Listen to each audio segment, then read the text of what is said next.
have studied about agro-based industries in our chapter manufacturing industries. Now today we would be studying the mineral-based industries. Mineral based industries ऐसे industries होते हैं जो minerals और metals को as a raw material use करते हैं in the production of goods.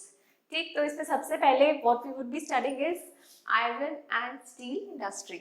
अब हम आयरन एंड स्टील इंडस्ट्री की बात करें तो आयरन एंड स्टील ये दोनों जो है हेवी मटेरियल होते हैं, हेवी एंड बल्की मटेरियल होते हैं. अब raw material as a raw material भी ये हेवी और बल्की होते हैं. फिर जब गुड्स बनते हैं इनके तो वो हैवी, मीडियम, लाइट इन तीनों कैटेगरीज में फॉल होते हैं. बेसिकली बात करेंगे यहाँ पे हम मैक्सिमम तो स्टील इंडस्ट्री की. अब आयरन और स्टील इंडस्ट्री की जो भी मैन्युफैक्चरिंग यूनिट्स होते हैं वहाँ पे आयरन ओर, क्योंकि आयरन जो है हमें ओर के फॉर्म में मिलता है, आयरन ओर जिसके साथ एडिशन होगा कोकिंग कोल का और लाइमस्टोन, इन तीनों के रेशियो की बात की जाए तो 4:2:1 इस रेशियो में जो है ये ऐड होता है. 4 होगा iron ore, coking coal 2 and limestone 1%. अब ये क्या है, किस चीज के बारे में बात कर रही हूँ, ये जब हम स्टील मैन्युफैक्चरिंग की बात करेंगे तब आपको बिल्कुल क्लियर होगा कि किस तरह से किस चीज का जो है यहाँ पे एडिशन होता है. साथ में अपनी कंट्री की बात करें तो till the time 32.8 million steel production जो है हमारी कंट्री में हो रहा होता है. इससे ज़्यादा ये अप्रॉक्स वैल्यू जो मैं आपको बता रही हूँ, एट प्रेजेंट अगर बात करें तो जो है काफ़ी बढ़ भी चुका है. और अगर बात करें इंडिया की जो पोजीशन है पूरे वर्ल्ड में तो 9th प्लेस जो है इंडिया ऑक्यूपाई करता है स्टील मैन्युफैक्चरिंग में. अब स्टील किस तरह से मैन्युफैक्चर होता है वो हम देखेंगे. ओके, सो स्टील मैन्युफैक्चरिंग कैसे होती है वो इस चार्ट के थ्रू अपन समझेंगे. But before that what I want to say is कि जो स्टील और जो आयरन इंडस्ट्री होती है वो हैवी इंडस्ट्री होती है. रॉ मटेरियल जो इसमें यूज़ हो रहा होता है वो भी हैवी होता है और उसके बाद जो गुड्स बनते हैं वो भी हैवी मटेरियल की कैटेगरी में आते हैं. यूजुअली हैवी ही होते हैं, वरना कुछ मीडियम और कुछ लाइट मटेरियल्स भी जो हैं इससे मैन्युफैक्चर होते हैं, बट मैक्सिमम हैवी रहते हैं. तो इन हैवी मटेरियल्स का जो ट्रांसपोर्टेशन होता है वो भी काफ़ी बल्क में होता है, तो काफ़ी इसमें ट्रांसपोर्टेशन चार्जेस भी जो है लगते हैं. अब steel manufacturing as I have already set, iron और coke, coking coal and limestone, ये 3 चीज़ें ऐड होती है. साथ ही साथ कई बार मैंगनीज, निकल या क्रोमियम भी इसमें थोड़ी सी अमाउंट में ऐड किया जाता है. किस तरह से स्टील मैन्युफैक्चरिंग होती है वो अपन हम देखते हैं. तो सबसे पहले फर्स्ट स्टेप होता है इसमें transferring raw material. Raw material iron ore, इसको जो है जो भी साइट होगी, जो भी इंडस्ट्रियल लोकेशन होगा वहाँ पे उसे पहुँचाया जाएगा. तो first would be transferring. Second blast furnace, कुछ फर्नेस चाहिए रहेगा जहाँ पे जितना भी ओर है उससे जो है ट्रांसफ़र किया जाएगा. ठीक है, अब ये ब्लास्ट फर्नेस कहाँ पे होगा, जो भी इंडस्ट्रियल लोकेशन होगी, साइट होगी, उसके अंदर होगा. ठीक है, अब इसके अंदर क्या होगा, जो भी आयरन ओर हम लेकर आए हैं यहाँ से उस ओर को क्या किया जाएगा, मेल्ट किया जाएगा. इसके बाद मैंने बताया था iron ore, coking coal and limestone. तो लाइमस्टोन 1% जो रहता है, लाइमस्टोन एक फ्लक्सिंग मटेरियल होता है, उसको ऐड किया जाएगा. इसके बाद जो भी इम्प्योरिटीज होगी स्लैग के फॉर्म में, स्लैग इज रिमूव्ड, स्लैग को हटाया जाएगा. अब यहाँ पे जो 4:2 वाला जो 2% रेशियो रहता है कोक का, कोकिंग कोल, वो बर्न किया जाता है ताकि जो और हमने यहाँ पे डाला है वो अच्छी तरीके से जलाया जा सके या बर्न किया जा सके. तो ये सारी एक्टिविटीज़ जो है ब्लास्ट फर्नेस के अंदर होती है. ब्लास्ट फर्नेस, आपके माइंड में ये चीज़ सेट कर लीजिएगा कि यहाँ पे मेन एक्टिविटी क्या हो रही है, जो भी और हम ट्रांसफ़र किए हैं यहाँ पे उसको मेल्ट किया जाएगा और जो है कुछ प्यूरिफाइड सब्सटेंस वहाँ से एक्सट्रैक्ट किया जाएगा. ठीक, अब फर्नेस से जो है ये सामान आगे क्या किया जाएगा, कुछ मोल्ड्स, सांचे जिसे बोलते हैं, मोल्ड्स के अंदर जो भी मटेरियल रेडी हुआ है फर्नेस के अंदर से उस मोल्ड्स में, उन सांचों में उसको डाला जाएगा. अब इस प्रोसेस को पिग आयरन का नाम दिया जाएगा. मोल्टेड मटेरियल, अब जो भी मटेरियल हमें ब्लास्ट फर्नेस से मिलेगा वो मोल्टेड, पिघले हुए फॉर्म में होगा. तो मोल्टेड मटेरियल जो है पोर्ड इनटू मोल्ड्स, उन मोल्ड्स को हम बोलेंगे पिग्स. ठीक है, इसके बाद जो पिग आयरन, जो भी मोल्टेड उसमें रहेगा फॉर्म, उसको क्या किया जाएगा, फिर से प्यूरिफाई किया जाएगा.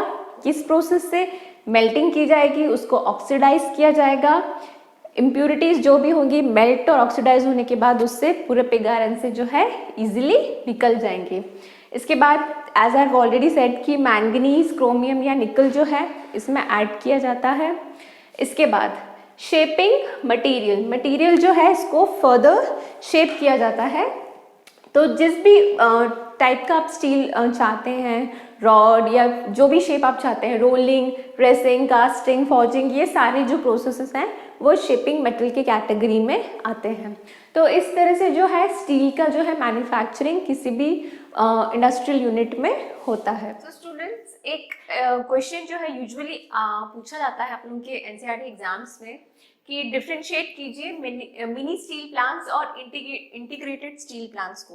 तो मिनी स्टील प्लांट्स और इंटीग्रेटेड स्टील प्लांट्स को आप कैसे डिफरेंशिएट करेंगे अपने एग्जाम में, वो आप देखिए। सबसे पहले mini steel plants as a name suggests कि ये क्या होंगे, स्मॉलर होंगे, छोटे फॉर्म में होंगे। इसके बाद इनके अंदर, स्टील प्लांट्स के अंदर, दे हैव इलेक्ट्रॉनिक फर्नेसेस, छोटे छोटे जो हैं स्मॉल इलेक्ट्रॉनिक फर्नेसेस होते हैं इनके पास।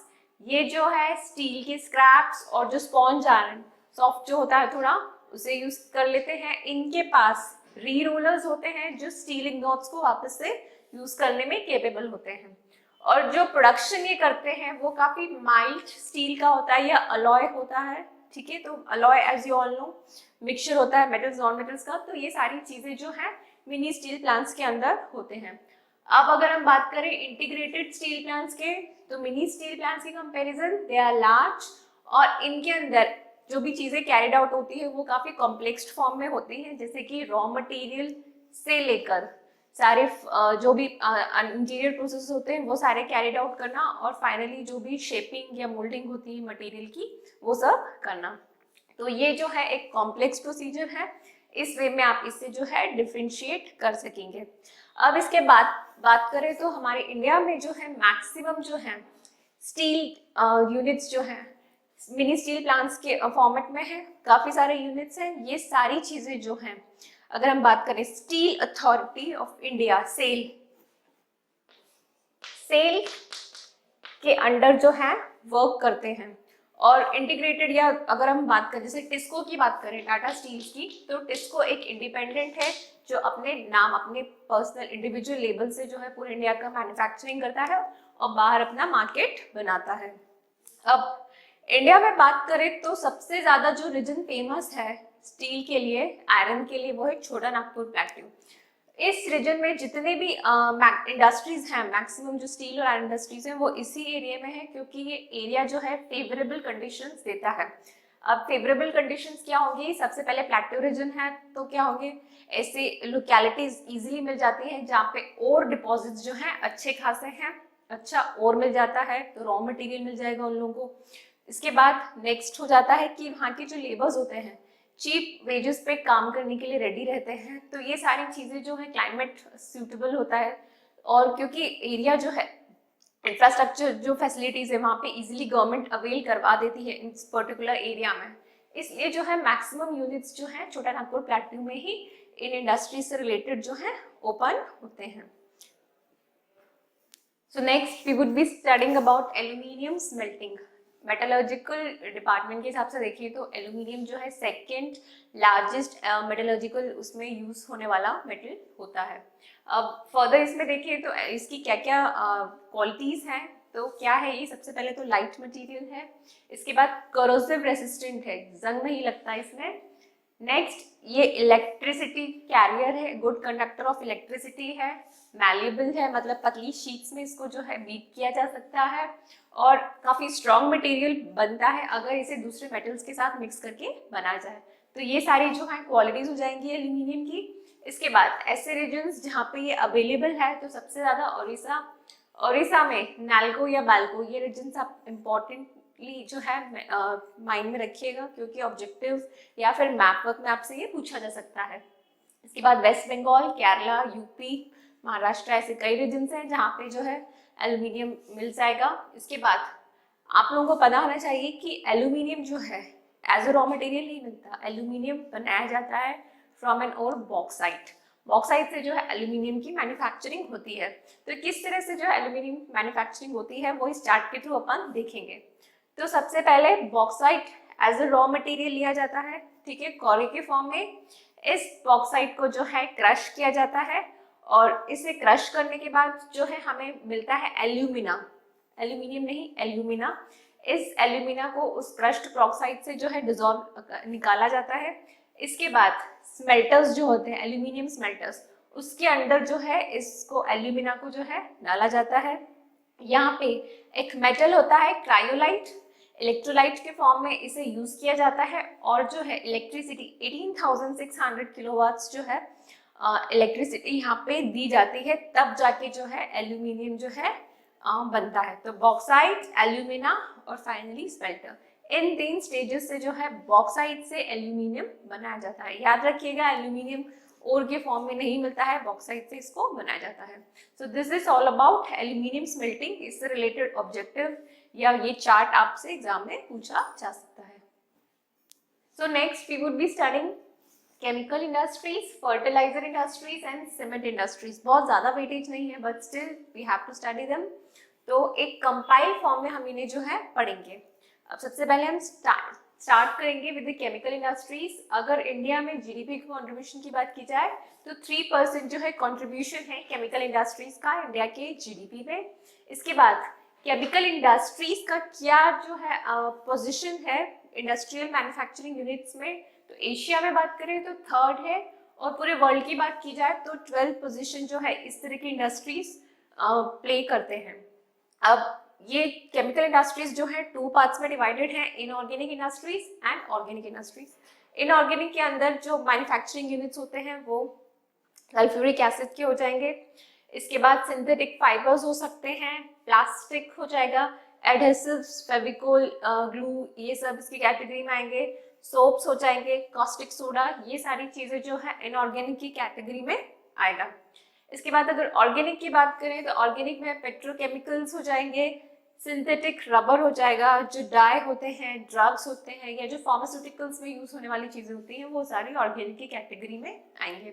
तो केमिकल इंडस्ट्रीज यूजुअली तो नहीं पूछा जाएगा बट छोटे मोटे फॉर्म में अगर 1 वर्ड या 3 मार्क्स के क्वेश्चन में पूछा जाए तो इतना जो है सफिशिएंट रहेगा आपके लिए।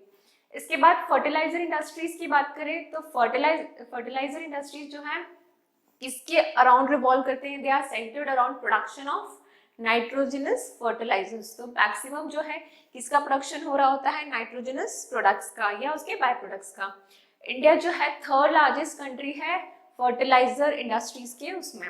इसके बाद इंडिया की बात करें तो 57 नाइट्रोजनस जो है कॉम्प्लेक्स नाइट्रोजनस इंडस्ट्रीज यूनिट्स जो है इंडिया में है। इसके बाद 29 जो है यूरिया बनाते हैं, 9 जो है अमोनियम सल्फेट से रिलेटेड है और 68 जो है सुपर फॉस्फेट्स या उससे रिलेटेड चीजों से बनाने वाले यूनिट यहाँ पे रन हो रहे होते हैं। अगर हम बात करें हजीरा जो है गुजरात में है, यहाँ की बात करें तो 10 जो है पब्लिक एंड प्राइवेट जो सेक्टर्स हैं वो जो है यहाँ पे रन हो रहे होते हैं, जो फर्टिलाइजर इंडस्ट्रीज का काम देखते हैं। इसके साथ ही जैसे ही ग्रीन रिवॉल्यूशन इंडिया में आया था उसके बाद जो एक बूस्ट आया था फर्टिलाइजर इंडस्ट्रीज में, क्योंकि जिस तरह से प्रोडक्शन बढ़ा था तो उसमें जो है खेती में लगने वाले फर्टिलाइजर्स का भी जो है कंजम्पशन बढ़ गया था। तो आज की डेट में बात करें तो सिर्फ गुजरात से रेस्ट्रिक्ट ना होते हुए कई सारे ऐसे स्टेट्स हैं जैसे तमिलनाडु, कर्नाटका, आंध्रा, इन सब स्टेट्स में भी जो है फर्टिलाइजर यूनिट्स जो है एस्टैब्लिश किए गए हैं और वहाँ पे जो है मैन्युफैक्चरिंग का काम चल रहा होता है। So this is about the fertiliser industries. इसके बाद बात करें सीमेंट इंडस्ट्री की, तो सीमेंट इंडस्ट्री में सबसे पहले कि सीमेंट किस चीज से बना होता है, तो सीमेंट, लाइमस्टोन, सिलिका, जिप्सम, ये 3 जो है एसेंशियल इंग्रेडिएंट्स हैं इसके। इसके बाद सीमेंट इंडस्ट्री सबसे पहले इंडिपेंडेंस के पहले तक जो है गुजरात, इनफैक्ट काफी इंडिपेंडेंस के काफी टाइम बाद तक जो है रिस्ट्रिक्टेड था गुजरात में। क्यों? क्योंकि गुजरात जो है इजीली पोर्ट फैसिलिटीज अवेल करवाता था जितने भी आसपास के गल्फ कंट्रीज थे वहां पे, तो यहाँ से जो है एक्सपोर्ट किया जा सकता था वहां पे, इसलिए पहले जितने भी यूनिट्स थे वो गुजरात के आसपास ही एस्टैब्लिश किए जाते थे। इसके बाद अगर हम बात करें first unit cement industry India में कहाँ पे बनी थी, तो it was in Chennai 1904। At present की बात करें तो अभी जो है 128 लार्जर प्लांट्स हैं जो सीमेंट इंडस्ट्री के हमारी कंट्री में है और 322 स्मॉल प्लांट्स है, स्मॉलर यूनिट्स हैं जो सीमेंट मैन्युफैक्चर करते हैं। इन तीनों में अगर कंपैरिजन करें तो सीमेंट इंडस्ट्री ऐसा है जिससे यूजुअली जो है क्वेश्चन आ सकता है इधर कि पहला यूनिट कहाँ स्टैब्लिश हुआ था या फिर इसके की इंग्रेडिएंट्स जो है क्या होते हैं। तो ये जो है सीमेंट इंडस्ट्री थोड़ा सा आप ध्यान से एक बार करिएगा। एक और चीज आपको बताना चाहती हूँ फर्टिलाइजर्स की, कि इंडिया में कई सारे टाइप के फर्टिलाइजर्स बनते हैं, पर एक चीज है पोटैश। पोटैश जो है हमारी कंट्री में नहीं होता है। इंडिया पोटैश या उससे रिलेटेड जितनी भी चीजें होती हैं हमेशा बाहर से इंपोर्ट कराते हैं। पोटैश रिलेटेड जितनी भी चीजें इंडिया में एक भी अवेलेबल नहीं होती हैं। The next industries that we will be studying is the automobile industry and the information and technology industry. अब ऑटोमोबाइल इंडस्ट्री में जितने भी car, trucks, heavy vehicles, light vehicles जिससे हम जो है ट्रैवल कर रहे होते हैं, ट्रांसपोर्टेशन के लिए जो भी चीज़ें हम यूज़ कर रहे होते हैं वो सारी जो है इस कैटेगरी के अंदर आएंगे। अब इसमें हम देखेंगे कि कितने जो है इंडिया के पास पर्सनल मैन्युफैक्चरिंग यूनिट्स हैं और क्या बूस्ट रहा है और किन किन एरियाज में जो है इनका काम चलता है। तो यूजुअली पहले की बात की जाए तो पहले तो मैक्सिमम चीज़ें जो है इंडिया जो है या तो बाहर के किसी मैन्युफैक्चरिंग यूनिट के साथ कोलैबोरेशन करता था और उस पर्टिकुलर यूनिट का इंडिया में एक और यूनिट जो है ओपन किया जाता था, इंडियन कंपनीज के साथ वो मर्ज होकर काम करते थे। बट अभी देखा जाए तो कई सारे ऐसे यूनिट्स हैं जो इंडिपेंडेंट जो है व्हीकल्स बना रहे हैं और लास्ट 20 इयर्स की बात करें तो एक अच्छा जो है बूस्ट मिला है इंडियन ऑटोमोबाइल इंडस्ट्री को। अब जो सिलेक्टेड यूनिट्स हैं जो बना रहे हैं, डेवलपमेंट मैन्युफैक्चरिंग का काम कर रहे हैं हमारी कंट्री में, उसमें 15 यूनिट्स हैं जो पैसेंजर कार्स बनाते हैं, मल्टी यूटिलिटी व्हीकल्स बनाते हैं। मल्टी यूटिलिटी व्हीकल्स के अंदर जो ऐसे व्हीकल्स होते हैं रिक्शाज, लोडिंग रिक्शाज जिसमें कार्गोज जो है, या आप लोगों ने अगर यूजुअली सुना हो छोटा हाथी, मिनी ट्रक्स जो होते हैं, वो सारे जो है इसकी कैटेगरी के अंदर आते हैं जहाँ पे जो है लोडिंग इन सब चीज़ों का काम होता है। इसके बाद 9 कमर्शियल व्हीकल्स भी इसके अंदर की कैटेगरी में आएंगे और 14 यूनिट्स हैं जो 2 व्हीलर या 3 व्हीलर्स जो है बना रहे होते हैं। जरूरी नहीं कि ये सारे इंडिविजुअल ही हो, एट प्रेजेंट भी देखा जाए तो कई सारे ऐसे यूनिट्स हैं जो बाहर की किसी कंपनी के साथ जो है बाइंड अप होके जो है यहाँ पे काम कर रहे होते हैं। इसके बाद जो मेजर एरियाज है जहाँ पे इनका ऑटोमोबाइल इंडस्ट्री है हमारी कंट्री में, तो वो आएगा दिल्ली, गुरुग्राम, मुंबई, पुणे, इंदौर, हैदराबाद, ऐसे कई सारे एरियाज हैं जहाँ पे ऑटोमोबाइल इंडस्ट्री जो है अपनी कंट्री की फ्लरिश कर रही है। इसके बाद हम बात करें इंफॉर्मेशन एंड टेक्नोलॉजी की, तो इंफॉर्मेशन एंड टेक्नोलॉजी जो ये यूनिट है पर्टिकुलरली, ये पिछले कुछ अगर हम बात करें 15 to 20 ईयर्स में बहुत ज़्यादा एडवांस हुआ है, डेवलप हुआ है। क्यों? क्योंकि जो मीन्स ऑफ कम्युनिकेशन है वो बहुत ज़्यादा बढ़ चुका है। पूरा वर्ल्ड जो है एक ग्लोबल विलेज बन चुका है with the help of technology, और वो टेक्नोलॉजी है पूरी मास मीडिया से रिलेटेड। अब इंडिया की बात करें तो इंडिया में एक अच्छा खासा डेवलपमेंट आया है इंफॉर्मेशन टेक्नोलॉजी की वजह से।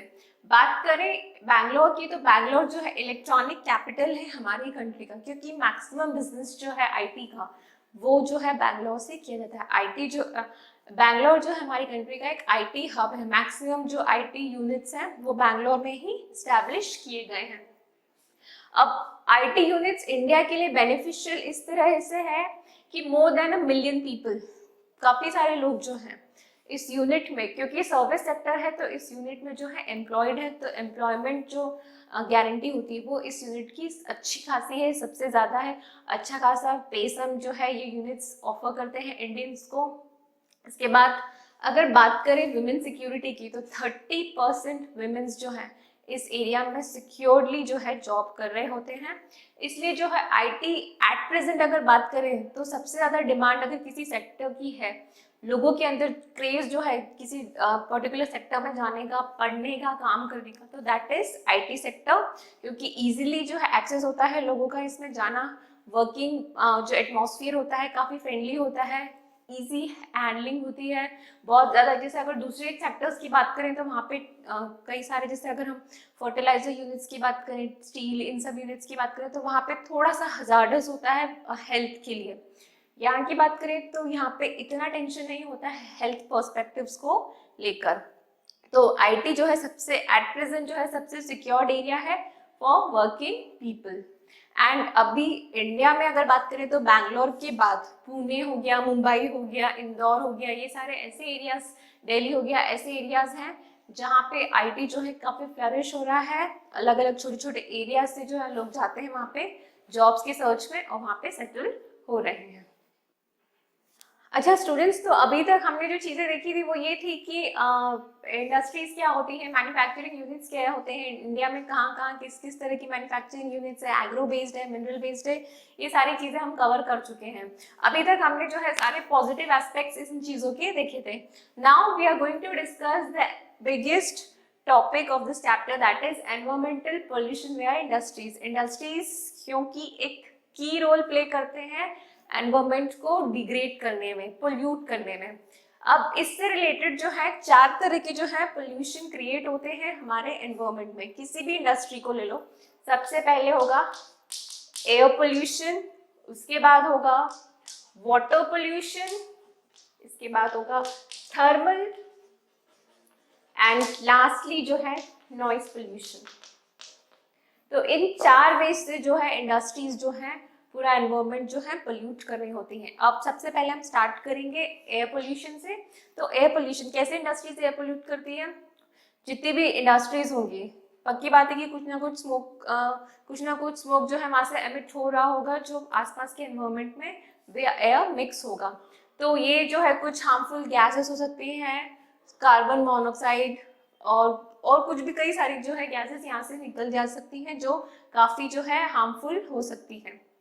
एयर पोल्यूशन का अगर हम एक बहुत पुराना जो है एग्जाम्पल देखें तो हमारे कंट्री में हुआ था Bhopal gas tragedy. Methyl isocyanide जो है गैस वहाँ पे एमिट हुआ था, काफी सारे लोगों की जो है जान वहाँ पे गई थी। तो सबसे पहले जो है एयर पोल्यूशन, कई सारे जो है इम्प्योर गैसेस जो है एनवायरनमेंट में डायरेक्टली मिक्स होती हैं इंडस्ट्रीज की वजह से। क्यों? क्योंकि वहाँ पे स्मोक फिल्टर्स या अवेलेबल नहीं होते हैं, या फिर जो भी इंडस्ट्रीज के लिए गवर्नमेंट ने जो पोल्यूशन एक्ट बनाए हैं वो जो है कई सारे जो भी ऑर्गेनाइजर्स होते हैं, इंडस्ट्रीज जो बनाते हैं, उन चीज़ों को ध्यान में नहीं रखते हैं। इस वजह से जो है एयर पोल्यूशन होता है। इसके बाद अगर हम बात करें वाटर पोल्यूशन की, तो वाटर पोल्यूशन सेम इंडस्ट्रीज जो है अच्छा खासा पानी जो है यूज कर रहे होते हैं अपने अंदर, जो भी चीजें जो मैन्युफैक्चरिंग कर रही होती है उन सब चीजों के लिए अच्छा खासा पानी लेते हैं, वाटर पोल्यूट होता है। और वही जो है जितने भी वेस्ट प्रोडक्ट्स होते हैं वो जैसे ही जमीन पे जाते हैं, बारिश होती है, वो सारा पानी एज इट इज जो है जमीन में जाता है, क्योंकि मिट्टी के थ्रू वो सारा जितना भी पानी अंदर जा सकता है, अंडर वाटर जो ग्राउंड वाटर है उसको पोल्यूट करता है। आसपास के जितने भी एरियाज है वहां से रिलेटेड जितने भी, या फिर इंडस्ट्रीज का जो भी डंप है, जो भी वेस्ट है, वो एज इट इज जो है किसी भी आसपास का जो भी कोई रिजर्वॉयर है, पॉन्ड है, रिवर है, लेक है, उसमें एज इट इज डंप कर दिया जाता है। यमुना रिवर की बात करें तो बहुत फेमस है यमुना रिवर दिल्ली की, जो पोल्यूट हुई है दिल्ली के इंडस्ट्रियल पोल्यूशन की वजह से। इसके बाद थर्मल, तो थर्मल पोल्यूशन क्या होता है इंडस्ट्रीज का? थर्मल पोल्यूशन, सपोज इंडस्ट्रीज में बॉयलर्स लगे होते हैं पानी गर्म करने के लिए, वो हॉट वाटर कोई भी चीज अगर वहां पे बन रही है, उसके बाद जो भी इंडस्ट्रीज होती हैं they don't wait to rest that water, to keep that water, कि वो कुछ टाइम तक रुके और है ना ठंडा करें उसे, उसके बाद जो है नेचर में डालें, पर वो as it is hot water जो है किसी दूसरे रिजर्वॉयर में एमिट कर देते हैं। वो काफ़ी गर्म पानी जब नॉर्मल जो भी वाटर होता है उससे मिक्स होता है तो उसके अंदर रह रहे जितनी भी एक्वाटिक लाइफ होगी वो खराब होगी, और इस तरह से जो है थर्मल पोल्यूशन क्रिएट होगा। लास्ट हम बात करें नॉइस पोल्यूशन की, तो गवर्नमेंट जो है कई सारे ऐसे रूल्स लेके आई है कि कोई भी इंडस्ट्री हो उसमें जो है साउंड फिल्टर्स होने चाहिए, ताकि जो है साउंड जो है वो पूरे एरियाज में ज़्यादा ना ही फैले। क्यों? क्योंकि बहुत ज़्यादा साउंड कॉन्स्टेंटली सुनना irritation, headache, heart failure, BP बढ़ना, इस तरह की बीमारियों को जो है क्रिएट करता है। तो गवर्नमेंट ने तो कई लॉस बनाए हैं, पर जितने भी इंडस्ट्रियल यूनिट्स होते हैं वो उनको मेंटेन नहीं करते हैं। तो इन चारों चीजों से लड़ने के लिए गवर्नमेंट के पास कई सारी पॉलिसीज हैं, but it is upon the individuals कि how many they are following. जैसे एयर पोल्यूशन के लिए भी गवर्नमेंट के पास है कि स्मोक फिल्टर्स या कई सारी आजकल नई टेक्निक्स आ चुकी है जो बता देती हैं कि अभी जो है एटमॉस्फेयर में कितनी गंदगी आ चुकी है, अब क्या क्या करना चाहिए। उससे रिलेटेड तो पहले ये कि एयर पोल्यूशन जो है इस तरह से कंट्रोल किया जा सकता है। वाटर की बात करें तो इंडस्ट्रीज में मिनिमम यूसेज जो है पानी का होना चाहिए, इस तरह की कुछ स्कीम्स अपनाई जाए। या फिर कोई भी इंडस्ट्री अगर अंडरग्राउंड वाटर यूज कर रही है तो उस पर जो है बैनिंग हो कि अंडरग्राउंड वाटर जो है वो इंडस्ट्रियल यूज के लिए नहीं दिया जाए। इसके बाद थर्मल पोल्यूशन के लिए कुछ रूल्स, थर्मल पोल्यूशन के लिए कुछ स्ट्रिक्ट रूल्स हो कि हॉट वाटर जो है उसको पहले ट्रीट किया जाए, उसके बाद जो है किसी ओपन उसमें यूज ओपन एरिया में उसे वो किया जाए। एंड नॉइस के लिए भी साउंड फिल्टर्स रहें ताकि जो है आज जिस भी एरिया में कोई इंडस्ट्री यूनिट सेटअप है उसकी साउंड की वजह से आसपास जितने भी लोग रह रहे हैं उन्हें जो है तकलीफ ना हो। सो this is environmental pollution by industries. ये एक इम्पॉर्टेंट क्वेश्चन है जो यूजुअली एग्जाम में आता है। आप ऐसा भी हो सकता है किसी पर्टिकुलर यूनिट को लेके वो आपसे जो है शॉर्ट नोट पूछ लें तो आप उसको एक्सप्लेन करेंगे और उसको ओवरकम किस तरह से किया जा सकता है उसके कुछ मेजर्स भी आप उससे देंगे। अच्छा स्टूडेंट्स, तो अभी हमने एनवायरमेंटल पोल्यूशन जो है इंडस्ट्री से क्रिएट हो रहा है वो देख लिया है। अब सभी चीज़ों को अगर ख़त्म करना है, पोल्यूशन को ख़त्म करना है, पॉसिबल नहीं है, बहुत डिफिकल्ट है, बट स्टिल हम कर सकते हैं। We are the method sustainable development. अब सस्टेनेबल डेवलपमेंट हम पढ़ चुके हैं कि क्या होता है, एक ऐसा मेथड जिसमें जितने भी मटेरियल हमारे पास प्रेजेंट है उन्हें इस वे में हम यूज़ करें कि एनवायरमेंट पोल्यूट ना हो, कम से कम पोल्यूट हो, और यूज़ इस तरह से करें कि जो भी हमारी फ्यूचर जनरेशन है वो भी उसको यूज़ करने में केपेबल हो। अब इसी चीज़ से रिलेटेड जितनी भी इंडस्ट्रीज़ हैं उससे रिलेटेड एक वो बना है एनटीपीसी जो इन चीज़ों की देखरेख करता है। तो एनटीपीसी क्या है? एक आईएसओ सर्टिफाइड ईएमएस है। ईएमएस का मतलब होता है एनवायरमेंटल मैनेजमेंट सिस्टम। तो एनटीपीसी एक एनवायरमेंटल मैनेजमेंट सिस्टम है जो सर्टिफाइड है गवर्नमेंट की तरफ से। अब ये किन चीज़ों की देखरेख करता है वो ये पॉइंट्स में हम देखेंगे।